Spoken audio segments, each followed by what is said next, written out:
अद्वैतभास्करम् अर्धनादीश्वरं सुतयङ्कमं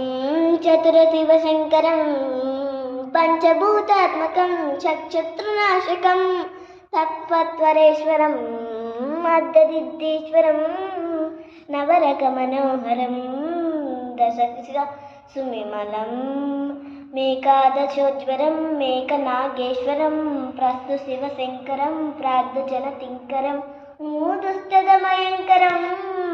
तज्जनशिवङ्करं कालिभवतारकं निजतेदकालभुवनभव्यतलकायकं नाद्यायकं रक्षकं मीशं सुरेशं भूषेशं परेशं नटेशं गौरीशं नटेशं महामधुरपञ्चाक्षरीमत्मकाशं महर्षवर्षप्रपश्यौदसीचं नमो हराय च पुरहराय च पुरहराय च रुद्राय च भद्राय च इन्द्राय च दित्याय च दीप्तिदाय च महप्राणदीपम् शिवं शिवं भजे मञ्जुनाथं शिवं शिवं ढं ढं डं डं डं डं डं डं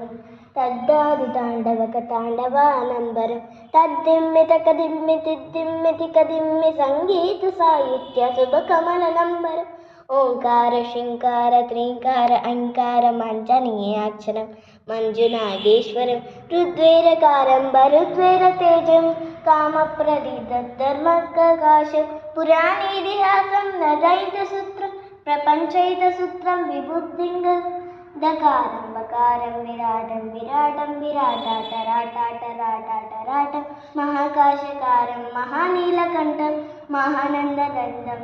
जटाकूरनन्देदयन्दसुरित्रं सुभद्रतनेत्रं सुभद्रं महाकाशकारं महाकादलिङ्गं महाकाशकारं महाकादलिङ्गम्